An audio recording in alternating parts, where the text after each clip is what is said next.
El Señor sea con ustedes. Y con su espíritu. Proclamación del Santo Evangelio de nuestro Señor Jesucristo según San Mateo. Gloria a ti, Cristo Señor.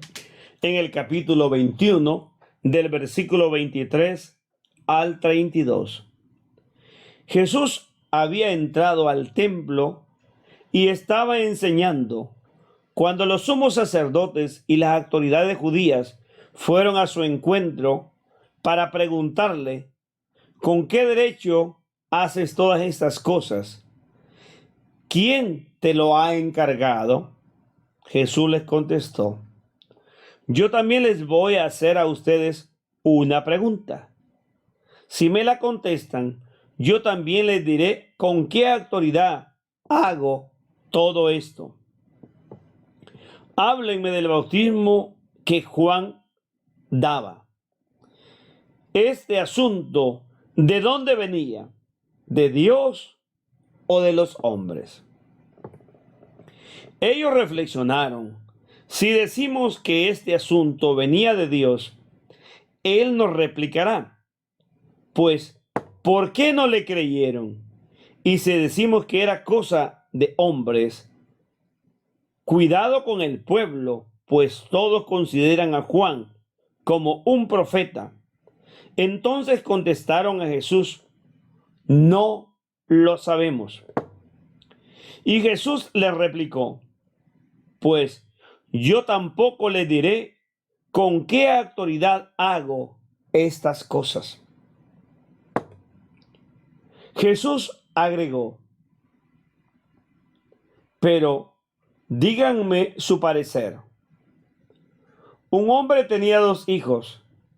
Se acercó al primero para decirle: hijo, hoy tienes que ir a trabajar en mi viña. Y él le respondió: no quiero. Pero después se arrepintió y fue. Luego el padre se acercó al segundo y le mandó lo mismo. Este respondió: ya voy, Señor. Pero no fue. Ahora bien, ¿cuál de los 2 hizo lo que quería el padre? Ellos contestaron: el primero.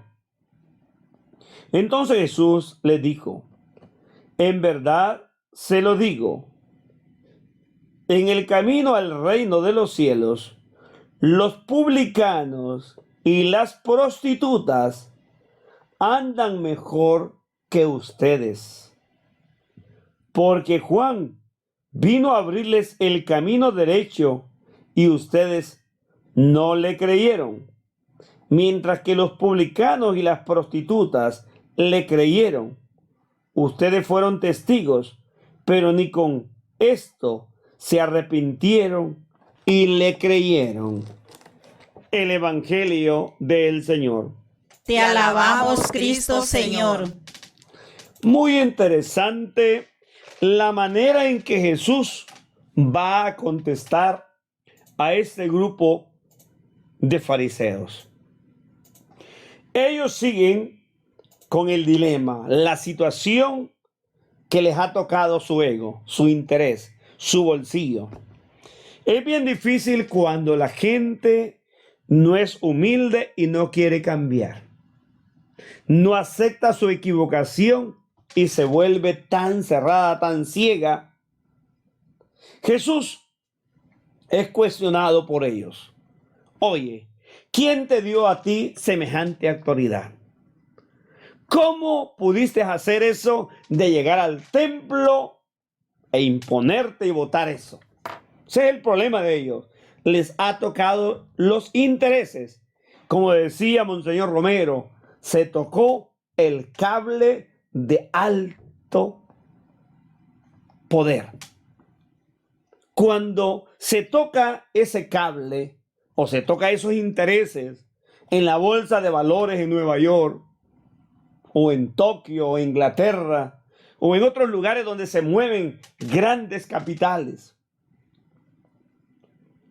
o el Banco Mundial o el Fondo Monetario, o la gente en sí misma le tocan sus intereses mezquinos, donde se ha puesto la confianza más en el dinero y en el poder que en Dios, buscamos la manera como acabar con quien sea. Si ellos acabaron con Jesús, así muchos poderosos acaban como acabaron con Martín Luther King, con Monseñor Romero, con aquel que les estorba, que se ha puesto o interpuesto en su camino y ellos lo desaparecen. Jesús le va a decir a ellos, óigame, ustedes no van a entender, pero yo les voy a explicar si ustedes me dicen también lo que yo quiero. ¿Juan vino de parte de Dios o era un charlatán cualquiera? Los agarró. Y ellos comienzan a pensar, porque no eran brutos. Si decimos que Juan venía de Dios, va a decir por qué no le creyeron. Y lo miraron como un cualquiera. Y lo llevaron incluso a que Herodes lo matara. Si dicen que era un charlatán cualquiera, el pueblo se le viene encima, porque lo vieron como el profeta de Dios. Entonces van a decir, no sabemos. Y eso va a decir, tampoco yo lo sé. Miren qué interesante. Jesús le va a poner un ejemplo. Oigan, había un hombre que tiene 2 hijos. Manda al primero a trabajar a su viña. Él dice, no quiero, Señor. Pero después pensó, debo de ir. Es mi padre, es mi deber, es mi obligación. Y fue. El segundo dijo sí, pero no fue. ¿Usted de cuál grupo es? De los que en medio del regaño o de estar reclamando asume su responsabilidad, o de aquel que siempre dice sí y no va. Hay mucha gente que no hace y no deja hacer. Jesús va a poner un ejemplo de mucha exigencia. Óiganme, si ustedes no son mejores en el reino de los cielos, las prostitutas y los publicanos le llevan la delantera. Hay mucha gente en nuestras iglesias que se creen puritanos, que criticamos a este hombre o a esta mujer y la miramos de menos porque tal vez tiene hijos de uno o de otro, o se ha metido con este y con otro. Y la vemos como la tan mala, la pecadora, la perversa, la sinvergüenza, la diabólica. Muchos de nosotros no examinamos y se nos jugó con nosotros, haciéndonos ver desde el origen de la creación que el pecado más grave era la sexualidad. Incluso hay gente que piensa que Adán y Eva pecaron porque se acostaron. Y así es que ha habido tanto tabú en torno a la sexualidad. Jesús va a decir, tranquilos, no es el problema. Hay pecados mayores. ¿Y cuántos de esos pecados tenemos nosotros? Tratemos de cambiar y acerquémonos a ese Cristo que es el único verdadero espejo, reparador y médico que nos transforma y nos hace criaturas nuevas. Amén.